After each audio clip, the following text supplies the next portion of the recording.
Welcome to Sales Talk for CEOs. I'm glad you're here. I'll be interviewing CEOs who have successfully scaled their B2B sales organization. In each episode, I'll start by uncovering the sales background of each CEO, dig into the strategies they use to build their sales organization, and wrap it up with what the future holds. We'll cover the good, the bad, and the ugly of scaling a sales organization. I'm your host, Alice Hyman.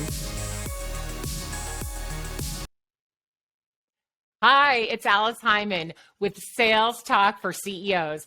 I am excited today to be here with Steve Benson, the CEO of Badger Maps, the #1 route planner for field sales. Welcome, Steve. Thanks for having me, Alice. I'm really excited to be here.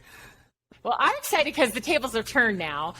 The last time we podcasted together, the last 2 times, you were asking all the questions. Now I get to ask the questions. That's right. Welcome to the world of podcasting. It's super fun. And if you don't know, Steve does have a great podcast. It's called The Outside Sales Talk. Right. The Outside Sales Talk. I thought it was got it. So tune in to Steve's because he has great guests like me. That's right.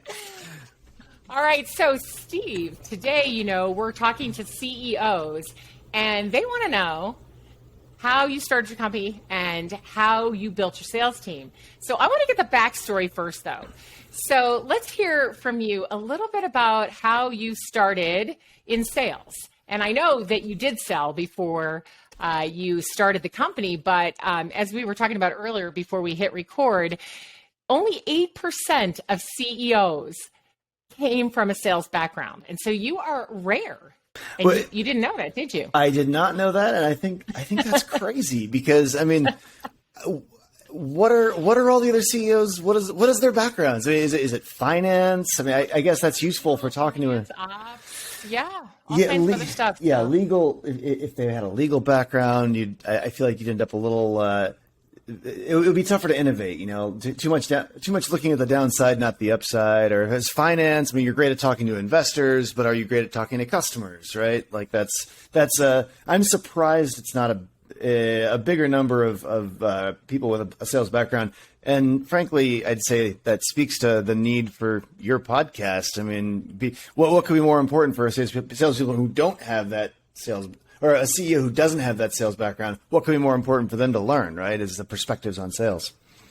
Yeah, absolutely. And I think that, our listeners are really enjoying that because so many of them don't come from sales. So they're learning from those who do and those who learned to sell as they started their business. But so how did you start in sales?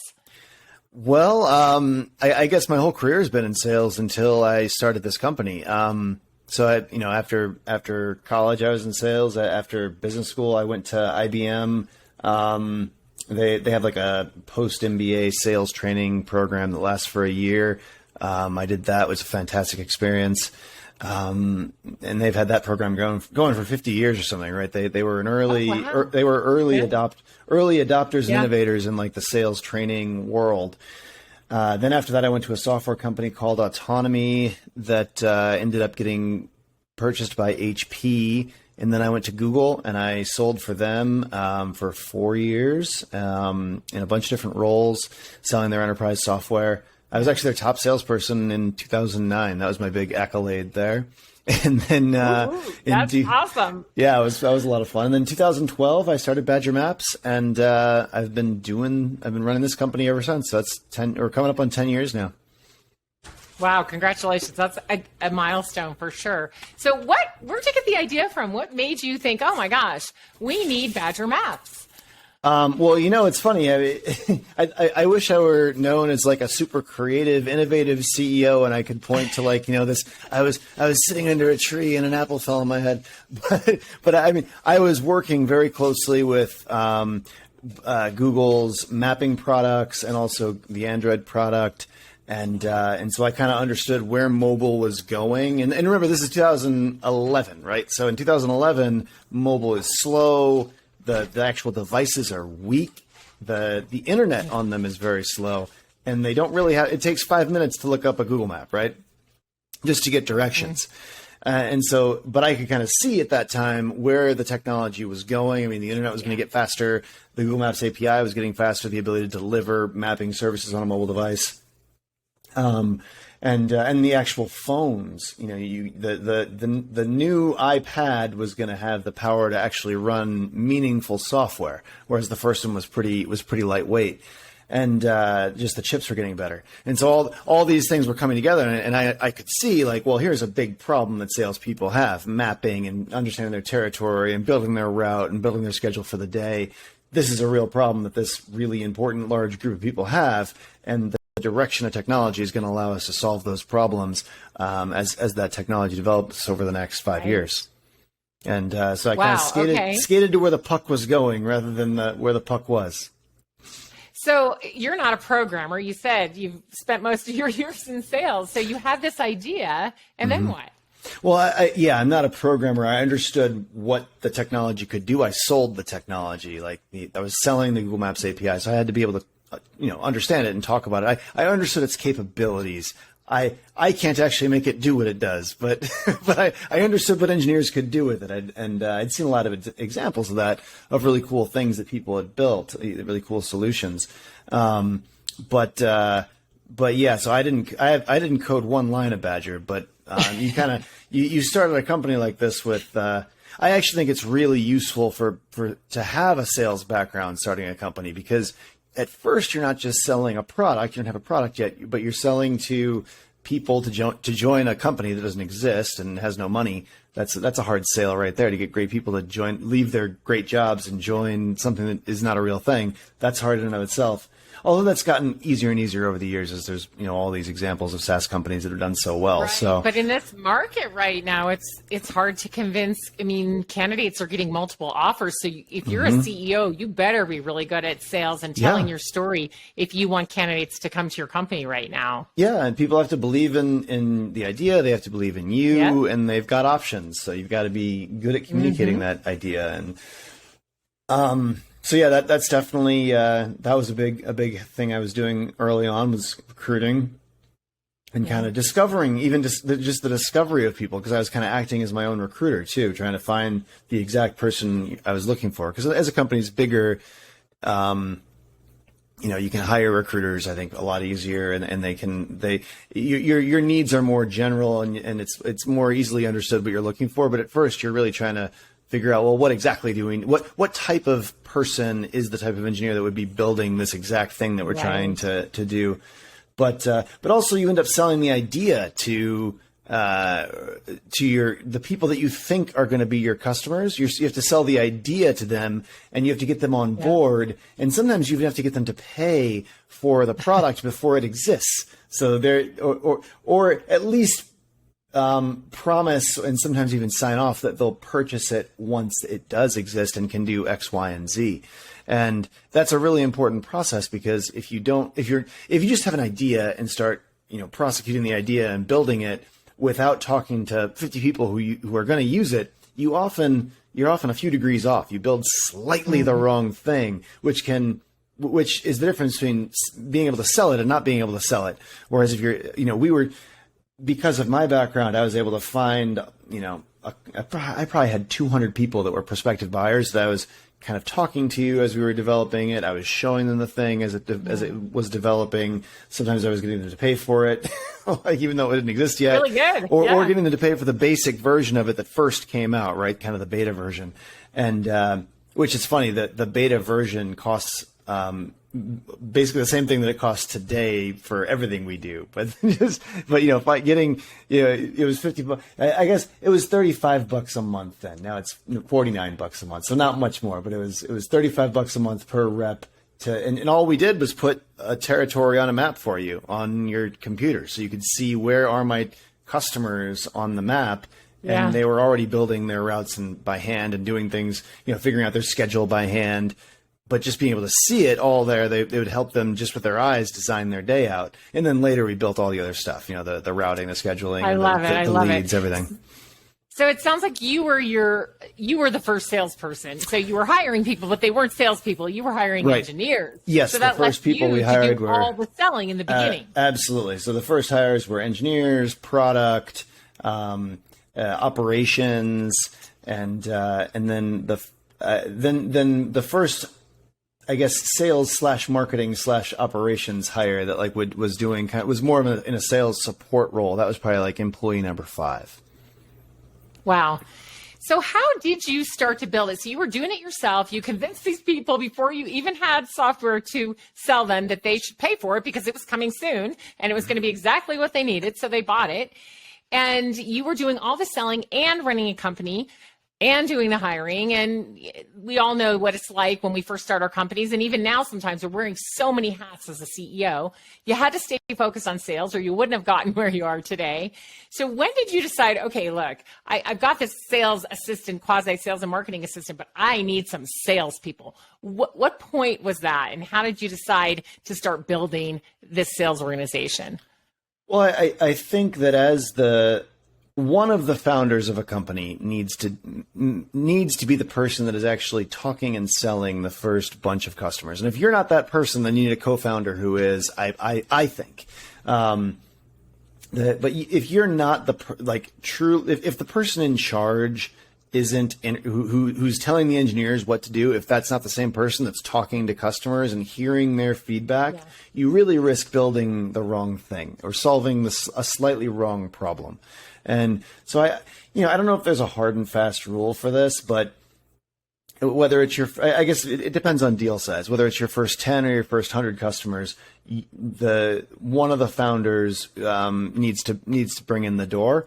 And then your first hire after that shouldn't be a VP of sales, but should be 2 sales reps that allow you to enable you basically to do more. So, and then they can start closing deals, but kind of you're all working on a team. After you've got, and I think it's one thing that a lot of people don't know is it's good to hire those first 2 reps at the same time, because so that's how you did it. You said, okay, I'm ready to hire sales reps, and I know you had managed sales before in your history of selling, so you kind of knew what this was all about. Whereas many CEOs who have never sold or never managed a sales team go to hire a salesperson, and then it's really tough because they don't know what to do. But tell us why you hired 2 at the same time and why that is a good idea.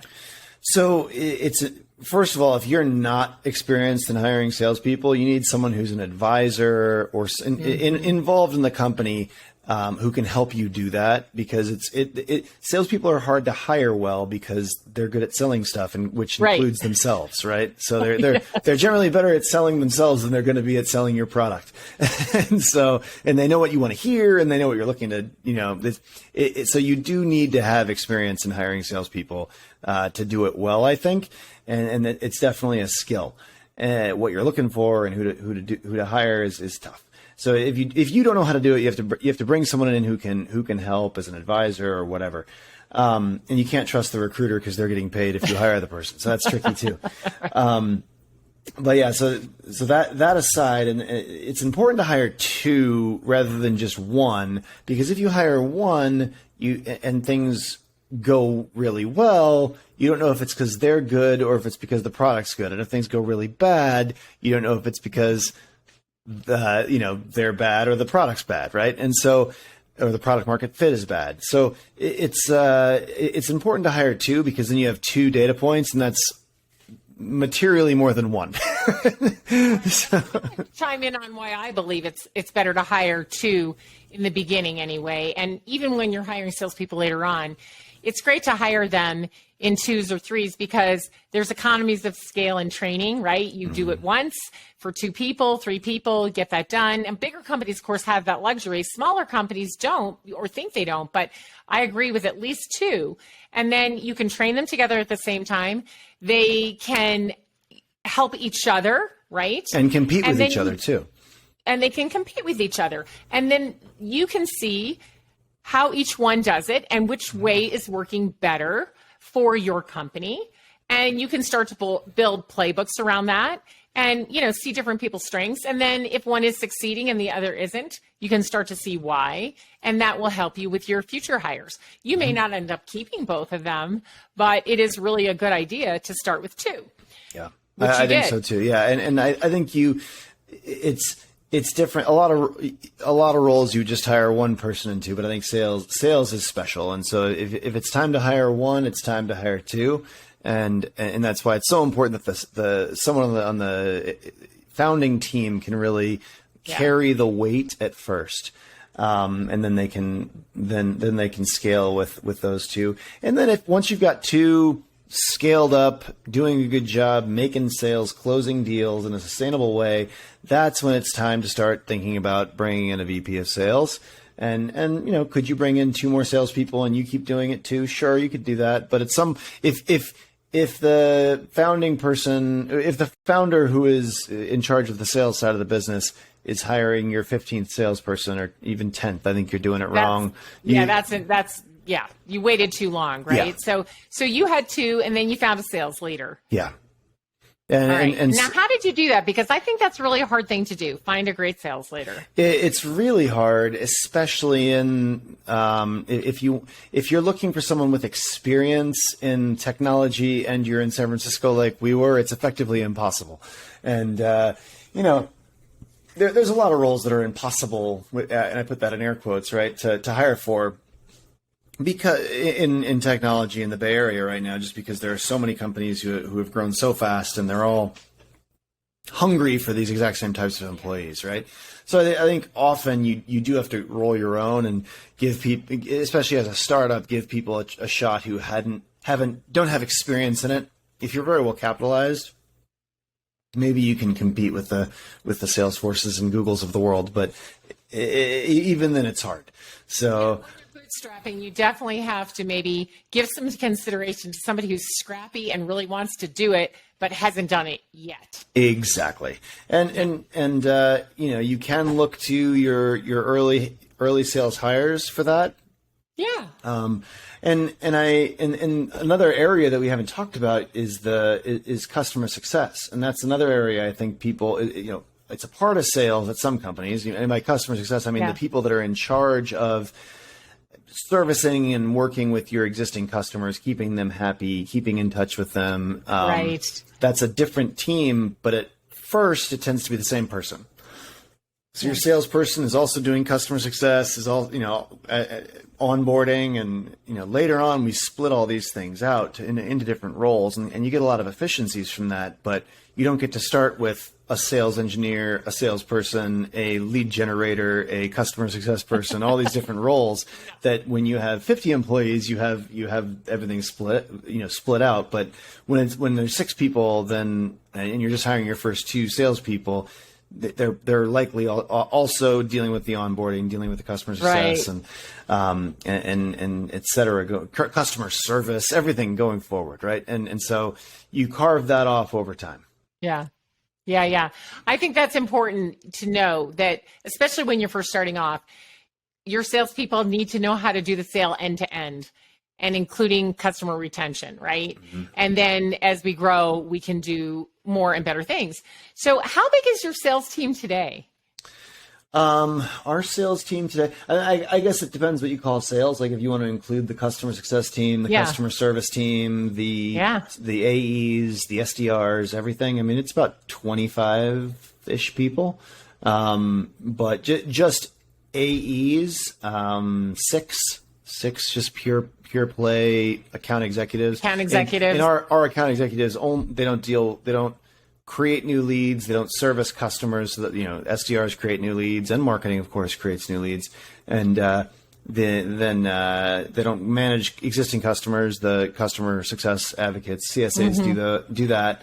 They don't deploy the software. That deployment reps do that. They don't do the sales engineering. Sales engineers do that. So they're just pure play, hunting, killing sales reps. We have 6. You're at the point where you have split up the functions, and your account executives get to go find new business, find out the needs of the customer, solve problems, guide their customers through the sale, close the deal, and then hand it off to be retained, right, by the customer success group, which is fantastic. Yeah, and when you make that transition, which you should make sooner rather than later, right? Like once you have 6 reps, I think you probably have already made this transition, or right around then you're making it, where you're saying, okay, well, you four are going to be, if you had 6 reps, you would want them all to be AEs. I would rather be like, okay, you're an SDR, you're generating the leads. You 3 are account executives, and these 2 are customer success. So there's actually a pass off, and then you can scale those teams from there. And that's, I forget the exact number we did it, but it was around 6 people. And the break, it becomes obvious who's going to be really good at managing existing customers versus who's more of a hunter, who should be focused on generating leads, that sort of thing. Yes, it does become obvious. And that's the cool thing about having 6 or 7 or 8 salespeople before you start to break that up, because you see and you can use those people. So that's great. Mm-hmm. Now, you have around 25 people in the sales organization. So what is your role today in sales versus what it was when you first started, which was doing all the sales and the customer success? So what do you do now today to support sales, and what is your role? Well, and my playbook's not necessarily perfect, because I heavily lean towards sales. That's the part of the company I'm comfortable in. Right. That's what I like doing. So for me, I have to actively pull back from sales like that, because you don't. If I keep my toe in the water too much, it actually hurts the company from a sales perspective, because I'm spread too thin, and I can't help them all sell, and I can't do that much, really. Like I have a day job being CEO, right? So, and a lot, you see this a lot in companies. Whatever the CEO is really great at, their company is weak at, which is counterintuitive, but it's because the CEO does kind of cripple that organization by not hiring the right leadership early enough, keeping their toe dipped in the water, and kind of doing a bad job. Like they'll stay effectively VP of sales forever, and they keep a toe dipped in the water, but they don't do a good job of it, because they also are a part-time CFO and full-time CEO. So there's so many hats to wear, and when you're growing a company, to the 10-year mark and even beyond, you do, as a CEO, have to figure out what your role is in all of these things, but it can't be the same as it was when you began, right? So you still want to know what's going on in sales. I know you, but you cannot play the same role. So what do you mostly spend your time when it is sales related? What do you focus on? What's the best use of your time for your company in the sales role? So the first thing, I think, and I think no matter how big you are, I think you need to provide executive air cover for important deals and important customers.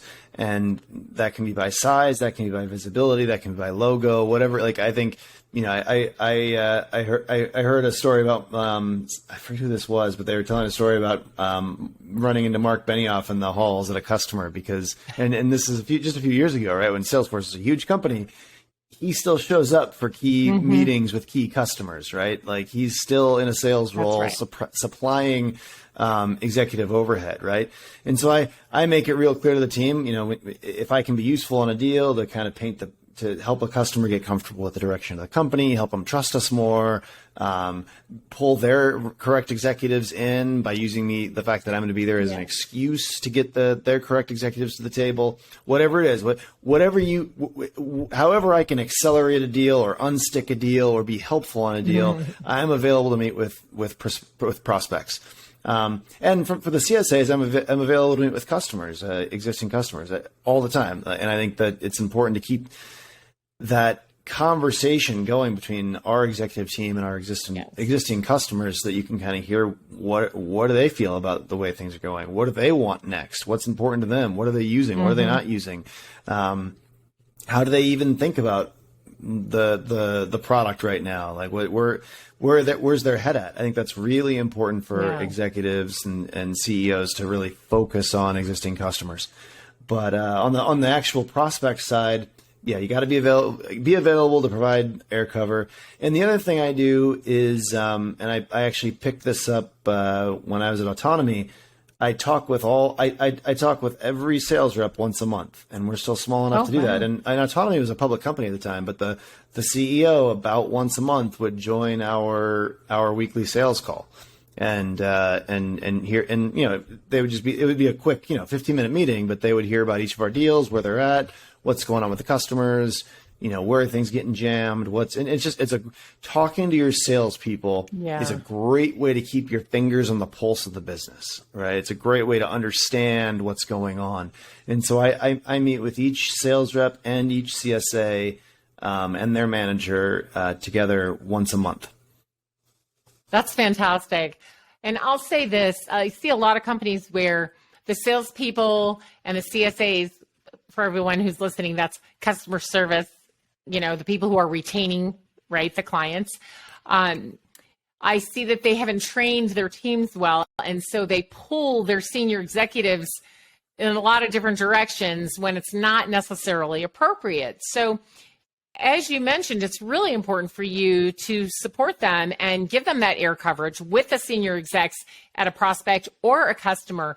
But it's really important to teach your sales team and your customer success team how and when to use senior executives so that it really makes a difference. Use them when it really matters. Position them really well at those customers and prospects so that the customers and prospects feel important that you brought your CEO or your senior level people in, but there's also a purpose for it, and make sure your senior team is really well prepped if you're going to bring them in so they can be real smart about the customer and really bring insights and share and help move those deals along or help that customer feel happier or more secure with your company.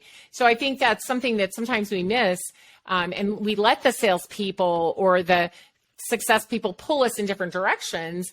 And I think good senior leaders and good CEOs are asking their sales team more questions before they just hop on a call or hop in a car or on an airplane, right? So, okay, tell me about this customer. What are we doing? Why do you need me? Who are the people we're going to interface with? What are the kinds of insights you need me to bring to make them feel comfortable? And when you do that, then it's a glorious thing, and your senior leaders want to help, and they also will make the time to help because it's so important. Yeah, it's probably worth having, and I haven't done this yet, but it's probably worth having a process where the sales rep fills out a common form before bringing in with exactly the stuff that you just said on the form. Have them fill it out and give it to the executive beforehand.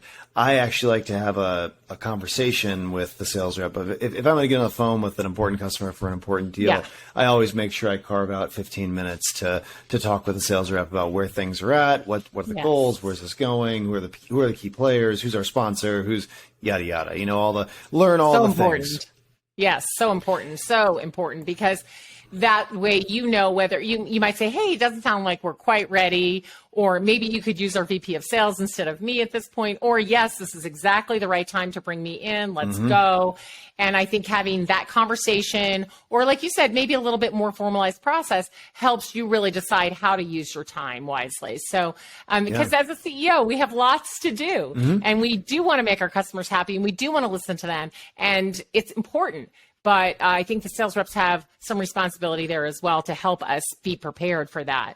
And then I love what you said about still meeting with the salespeople and the customer success people. And you're still small enough to be able to do that. But even in a larger company, I feel like the CEO can get on a call once a month with the team and just kind of, tell them a little bit about the direction and vision of the company, for 3 minutes, and then, just congratulate them for what they've been doing and give them some, emotional support and some enthusiasm, and then listen to them talk about some of their biggest deals. Yeah, right? and what's being held back in those deals, because the CEO is in a unique position to communicate with the product team, the engineering team. Yes. And the salespeople, it's where the rubber meets the road. So as a CEO, it's a great way to understand what's going on with your customers. It's a great way to understand how you're doing in the market vis-a-vis your competitors. Yeah. If I was joining a whole bunch of calls, if I was joining sales calls and they were telling me, hey, there's this competitor that built this cool product that people really like, and we're losing deals to it, you'd want to pay attention to that, right? Yeah, exactly. And I think it allows you to find out if there's a sales prevention department at your company. Yeah. Which I often find when I get in working with my clients, talking to the CEO, and then I listen to the salespeople, and I'm like, in fact, this just happened recently. Why does the sales operation or legal team make you do that? Right. And this is exactly what happened. It was legal team, though. And not to throw legal team under the bus. We love legal team, right? But it can't take legal team 2 or 3 weeks to put a contract through their process. It has to be faster than that. And so we did figure out that a good sales hire would be to add another person to the legal team so those contracts could get done more quickly. And so sometimes, you don't even recognize that you have a sales prevention department. But if you're listening, if you're tuning in to those meetings once a month, if you're, listening, you'll find out, and you'll be able to, shake those blocks loose, that's the CEO's job, right? To figure out where the hangups are and make everybody be able to work more together and make it a more smooth process and make it easy for the customers to buy from you. Because if we're making it hard for them to buy, then we're not doing our job. And I think there's another layer of wisdom in what you just said, and that is you're like, when I went into this company, I'm able to find out. Sometimes people are afraid to tell the CEO things, right? It's their boss's boss's boss, and that's a scary person. And you don't want to be a complainer with those people. That's right. And I think that sometimes it can be really helpful to bring someone in from the outside who everyone's comfortable with and, has no power or skin in the game and no politics to play. And they can ask the questions and and they can kind of figure out where is the issue? What's really going on here? So I think bringing in someone with sales, operational, and execution and leadership expertise from the outside can be a very powerful tool, even if you're an expert. You grew up in sales, sales, right? Mm-hmm. But an outside view always helps. Yeah. And it's amazing what your salespeople will tell me. I'm just it's amazing the things that they'll tell me. And they won't necessarily tell me, right? Because they don't want to throw that, they're friends with that person on the legal team, for example. They don't want to throw them under the bus. Right. They don't want to, they're not going to badmouth anybody. Nobody ever, someone has to be really bad to get badmouthed. That's right. And then you really should listen, because it's like, wow, our people are good people. They wouldn't say that unless there was really something wrong. Yeah, exactly. All right. So winding down here, because I know I could talk to you for hours and I, have before on your podcast, but we need to wrap up. And so I want to have you tell us where are you going? So I know you're growing and you have growth goals that you want to hit. So you have a sales team now. Tell us about how you see sales changing to meet your customers' needs, how you maybe will grow your sales team to change a little bit to meet this marketplace and to meet these buyers who, as Gartner tells us, would like a seller-free experience. Mm-hmm. Tell me about some of the things you're hearing and just what that's making you do and how you're growing your sales team for the future. Yeah, well, I think buyers sometimes think they want a seller-free experience, but what they really just want is they're thinking of a bad salesperson they had who was too pushy or doing it wrong, or the right salesperson is a great consultant and a guide in a marketplace that you don't understand, right? And and it's hard to buy things, right? Like yes, it is. Whatever you're buying, there are 10 companies making it in slightly different ways. All their websites look the same. It's very similar stuff. And you kind of have to be an expert in the space to understand what's going on or even to compare them. And a good salesperson can point out, oh, well, and even our industry, our industry is super tricky, right? Like, oh, you want sales territory management software? Well, do you mean you want to manage the sales territories? Like, do you want to build the territories with software? Because there are a handful of software products that do that? Or is it that you want a product for the actual salespeople to build their routes and schedules and be more efficient in the field? That there's a couple products to do that. And here are the strengths and weaknesses of the different ones. Here's what their specializations are like. And a great salesperson navigates those choppy waters for you. So I don't think people want to get rid of salespeople. They're just, when you ask people, they don't like to be sold to, but they do like to be consulted and have things. Yes. They want someone to pick. They do like that person that picks up the phone when they call in with questions and need some guidance and some navigation. So I think salespeople, where's sales going? Because people have access to more basic information, sales needs to continue becoming, and I think it has over the last decade, as the internet has kind of started really taking the role of information provision.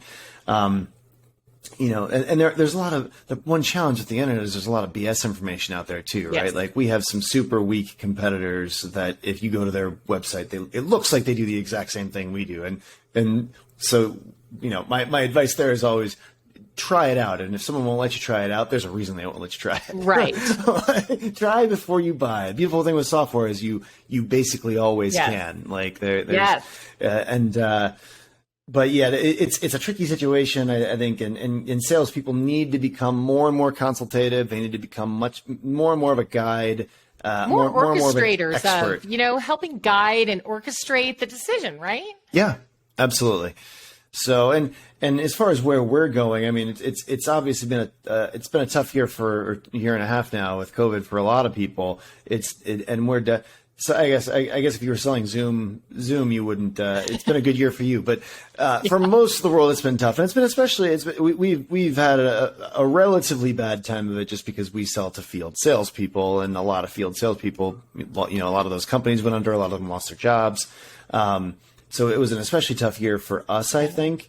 But we can't complain. We're not in the restaurant business or something, or hospitality. Holy cow! Yeah, it's. I mean, a lot of people have had a really tough go of it. But from our numbers now, things have been opening up a lot. This past, really since February, and now it's September. Really since February, things have turned around and have been steadily getting better and better. But at least for our industry, right? And I think it's probably correlated with things like the hotel industry or the hospitality industry, and people selling, gyms opening up, and a lot of our customers are in those types of businesses, right? They sell beer to bars or stuff to gyms, and so they had a really tough time with it. So where do we go? I think we just we keep making good software and solving problems for people, and as the world opens up again here, we'll continue to grow and continue satisfying our customers. Well, and it sounds like your sales team is already doing so many things right to help meet the buyers where they are and to help guide them. And they're doing what we consider modern selling, right? So hang on one second. We have a visitor here who is trying to get my attention as we wind up here. This is Landon, everyone. He's usually really quiet while I'm podcasting, but today he decided not to be. So we'll just let him have a guest appearance. And I had a black poodle just like that growing up, except it was 70 pounds, not 10 like yours. Oh yeah, this is like 4 pounds, like seriously little dog. Yeah. But anyway, so I'm a big fan of the poodle and the doodle. Oh, it's really fun working from home and seeing people's kids and pets, and I actually like that a lot. It just makes it so much more human to me. Yeah. Here's Landon. He's bugging me right now, so I'm going to pick him up so he'll be quiet and not bark while we're podcasting. But anyway, so it does sound like your sales team is just doing a great job of meeting the customers where they are. And you've got your customer success team helping you with retention. I love that. I love the way you're managing sales without micromanaging sales. You've got a sales leader who's doing that. You pop into the meetings. You help when needed to give air coverage. Sounds like you're doing all the great things that CEOs need to do to really grow their sales organization. So thanks so much for coming on the show today. I really appreciate it. I know this conversation is going to help all of the listeners out there. But just tell us before we go how we can find you. Do you want people to connect on LinkedIn? Go to your website? Yeah, I mean, LinkedIn, just, go on LinkedIn and search Steve Benson Badger Maps if you want to find me. I'm easy to find. I post cool stuff from my podcast, Outside Sales Talk, which is, we're focused on outside salespeople the way you're focused on CEOs. So it's kind of like a sister organization, really. different market, but sales, but for different people's perspectives. But yeah, and then if you have a field sales team and you want to check out Badger Maps, our website's badgermapping.com, and we do all kinds of useful things for field sales teams. So and you can try it out. There's a free trial right on there. There's a button. Make it easy for people to buy. Giant button, upper right hand side. Boom. It's in green. I like it. My marketing team just wanted to make it match the rest of the website the other day. This is a sales marketing tug of war, right? Like, it'd be so much prettier if we made it black or red like the rest of the web, or white like the rest of the website. I'm like, no, bright, ugly green in the upper right. I didn't come here to be pretty. That's right. I want people to push that button. Well, great. Well, thanks so much, Steve. I'm really excited that you were able to spend the time with me today, and I know our listeners are going to get a lot. So I'm sure you and I will talk again soon. Until then, take care. And this is Alice Hyman with Sales Talk for CEOs. Take care. Thanks for tuning in to Sales Talk for CEOs. You can find me at alicehyman.com. Be sure and connect with me on LinkedIn. And let me know that you heard the show. If you found value in today's episode, please subscribe, write a review, and share the show with another CEO.